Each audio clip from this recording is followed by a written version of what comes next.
IPL 2026 క్లైమాక్స్కి చేరుకుంది. Play offs రేస్లో నిలవాలంటే ఇక పొరపాట్లకు తావు లేదని Delhi Capitals bowling coach Munaf Patel తన టీంకు స్ట్రాంగ్ వార్నింగ్ ఇచ్చారు.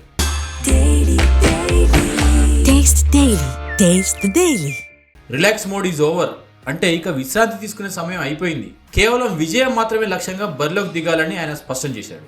రాజస్థాన్ రాయల్స్ పైన 226 పరుగుల భారీ లక్ష్యాన్ని చేసిన తర్వాత ఢిల్లీ క్యాంప్లో నూతన ఉత్సాహం కనిపిస్తోంది. అయితే పాత విజయాలను తలుచుకుంటూ కూర్చుంటే మళ్ళీ ఓటమి తప్పదని మునాఫ్ హెచ్చరించాడు. ప్రస్తుతం ఢిల్లీ చెన్నై 2 జట్లు 8 పాయింట్లతో సమానంగా ఉన్నా నెట్ రన్ రేట్లో తక్కువగా ఉండడంతో ఢిల్లీ 7వ స్థానంలో ఉంది. అందుకే మంగళవారం ధోనీ సేనతో జరగబోయే మ్యాచ్ ఢిల్లీకి సెమీఫైనల్స్ లాంటిదే. ఢిల్లీలోని అరుణ్ జైట్లీ స్టేడియంలో పిచ్ రాను స్లో అవుతుందని, ఇది తమకు ప్లస్ పాయింట్ అవుతుందని మునాఫ్ పటేల్ భావిస్తున్నాడు.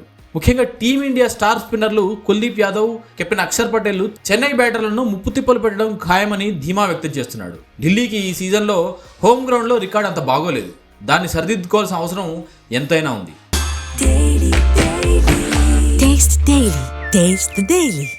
రిలాక్స్ మోడ్ పక్కన పెట్టి ఢిల్లీ ప్లే ఆఫ్స్ వేటను కొనసాగిస్తుందా, లేక చెన్నై సూపర్ కింగ్స్ మరోసారి తన ఆధిపత్యాన్ని చాటుకుంటుందా?